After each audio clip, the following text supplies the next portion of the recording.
ఇస్తున్నారు అధ్యక్ష. అంతేకాదు అధ్యక్ష, ఇవాళ అనేక హక్కులను ఎవరన్నా నిజంగా ఈ పని చేయలేదని చెప్పేసి ఎక్కడ ఎవరన్నా అడిగితే గ్రామాల్లో కరెంట్ రాలేదనో పంట ఎండిపోతుందనో ఎవరైనా జర్నలిస్టులు పోయి అక్కడికి అడిగినట్లయితే ఆ జర్నలిస్టుల మీద కూడా కేసులు పెట్టే, మహిళా జర్నలిస్టుల కేసులు పెట్టే దుస్థితి మాత్రం ఏనాడు ఏ ప్రభుత్వంలో రాలేదు అధ్యక్ష. ఇవాళ ఫీ రియంబర్స్మెంట్ ఏమని అంటే కొట్లాట, సర్పంచులు పెండింగ్ బిల్లులు ఏమంటే కూడా ఇబ్బంది అధ్యక్ష. అరే ఇప్పుడు సార్ లేని ఆ మహిళా జర్నలిస్ట్ పెట్టిన వీడియోను మీరు కూడా సభ ముందు మీరు చూసి అది పనిష్మెంట్ అని ఫీల్ అయ్యి ఒకవేళ పల్లారాజేశ్వర గారి మీద కూడా అటువంటి మాటలు మాట్లాడి ఉంటే వారు ఎటువంటి శిక్ష అవసరం లేదంటే రేపు పొద్దుగాల అటువంటి వీడియో తయారైతే పెద్ద ఇష్యూ కాదు. కాంగ్రెస్ పార్టీకి ఏదో పెద్ద తయారు చేయాలంటే పెద్ద ఇష్యూ కాదు. కానీ అటువంటి వీడియోలు కూడా వీళ్ళు సమర్థిస్తే అంతకంటే వాళ్ళకు ఉండేటువంటి ఎటువంటి విచక్షణ కోల్పోయి పూర్తిగా ఫ్రస్ట్రేషన్లు ఉన్నారో అర్థమవుతుంది. అనుభవం గురించి మాట్లాడుతున్నారు. ఎవరికి అనుభవం లేదు అధ్యక్ష? కాంగ్రెస్ పార్టీకి అనుభవం కావాలా? అనుభవం గురించి మాట్లాడుతూ ఉన్నారు, లేకపోతే పెద్ద అనుభవ రాహిత్యంగా పని జరుగుతుంది అంటున్నారు. 14 సంవత్సరాల మొత్తం అణిచివేతకు గురైనాడు. ఎక్కడ అణిచివేతకు గురైనాడు అధ్యక్ష? ప్రజాస్వామ్యమే లేదని చెప్తా ఉన్నారు. 14 సంవత్సరాలు ఇటువంటి పద్ధతి మాట్లాడితే నేను దయచేసి సభకు సంబంధించి గవర్నర్ గారి ప్రసంగం మీద వారు చెప్పమనండి. వారికి విమర్శించదలుచుకున్నా మేము నెగటివ్ రోడ్లో పోతున్నామంటే మాకే అభ్యంతరం లేదు.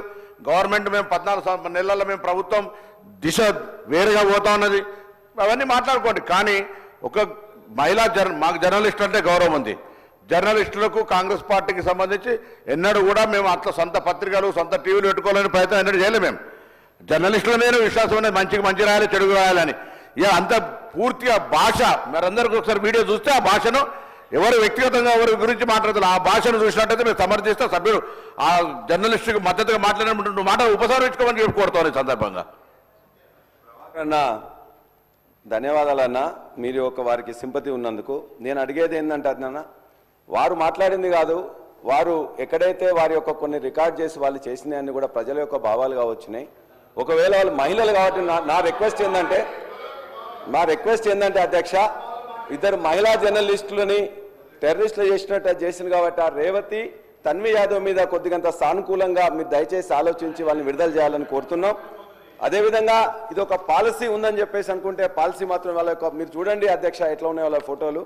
ఇవాళ తెలంగాణ అస్తిత్వం మీద ఇక్కడ చాలా అంశాలు మీరు రాశారు. ఇందులోనే ఒకటేం చేసిండ్రు, మొత్తం కూడా ఆనవాళ్ళన్నింటి కూడా ఉండకుండా చేస్తామని తెలంగాణ తల్లి రూపురేఖలను మార్చారు. తెలంగాణ స్టేట్ టీఎస్ అని ఉంటే టీజీ అని మార్చారు. ఇవాళ లేటెస్ట్గా గవర్నర్ గారి ప్రసంగం చేసిన రోజునే వాళ్ళు ఇవాళ ఒక ఎడ్యుకేషన్ డిపార్ట్మెంట్ రిలీజ్ చేసింది అధ్యక్ష లోగో. ఆ లోగోలో ఇప్పుడు ఇంతకుముందు ఎప్పుడైతే కాకతీయ కళాతోరణాన్ని చార్మినార్ని తీసేస్తామని చెప్పేసి అంటే ఆనాడు ప్రజలందరూ అదేవిధంగా మేధావులు అందరూ కూడా చెప్తే దాని మీద వెనక్కి తగ్గినట్టు తగ్గింది. కానీ ఇవాళ మరలా దాన్నే ఇవాళ మొత్తం కూడా తెలుగులో కానీ ఇంగ్లీష్లో కానీ మరి రిలీజ్ చేసిన దాంట్లో ఆ రెండు లేకుండానే ఇచ్చారు. అంటే ఇది కావాలని చేసిండ్రా లేకపోతే మొత్తం మార్చాలని చెప్పేసి అనుకున్నారో దయచేసి మీరు ఆలోచించాలి. ఇవాళ కాకతీయ కళాతోరణం కానీ చార్మినార్ కానీ రాజముద్ర నుంచే తొలగించడమంటే ఖచ్చితంగా చారిత్రక ద్రోహం తప్ప మరొకటి కాదు అధ్యక్ష. చేస్తే లోపాయికారిగా గోప్యంగా చేయాల్సిన అవసరం లేదు. ఆనాడు ఈ యొక్క కాకతీయుల మీద గాసుద్దీన్ తుగ్లక్ దాడి చేసిండ్రు, ఇవాళ ఈ యొక్క కాంగ్రెస్ ప్రభుత్వం దాడి చేస్తూ ఉన్నది. మేము అడుగుతున్నాం అధ్యక్ష, ఇవాళ ఈ యొక్క నీటిపారుదల విప్లవాన్ని తెలంగాణలో తీసుకొచ్చింది కాకతీయులు. గొలుసుకట్టు చెరువులు కానీ 46,000 చెరువులను నిర్మించింది కూడా వాళ్ళే అధ్యక్ష. ఇవాళ మరి అనేక గ్రామాలు ఉన్నాయి, గణపతి దేవుని పేరు మీద గణపురం కదా అనేక చెప్పేసి ఉంటాయి. మరి వాళ్ళు పెట్టిందని చెప్పేసి వాటన్నిటిని మార్చేస్తారు అధ్యక్ష. అదేవిధంగా వాటన్నిటి కూడా ఏ పేర్లు పెడతారో ఆలోచించండి. ఒక్క కుటుంబం ఇలా దేశంలో ఉండే వాళ్ళ కుటుంబాల పేర్లు పెట్టకుండా స్వాతంత్ర సమరయోధుల పేర్ల పైన పెట్టింది అధ్యక్ష కాంగ్రెస్ ప్రభుత్వం. సుభాష్ చంద్రబోస్ గారిదో, భగత్ సింగ్దో, లాలా లజపతి రాయ్దో, బాలగంగాధర్ తిలక్ పైన పెట్టింది అధ్యక్ష.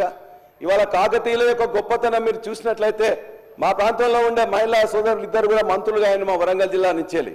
వారు ఆనాడు రాచరిక పాలనా యుగంలో స్త్రీని రాజుగా చేసిన గొప్ప చరిత్ర కాకతీయుల అధ్యక్ష.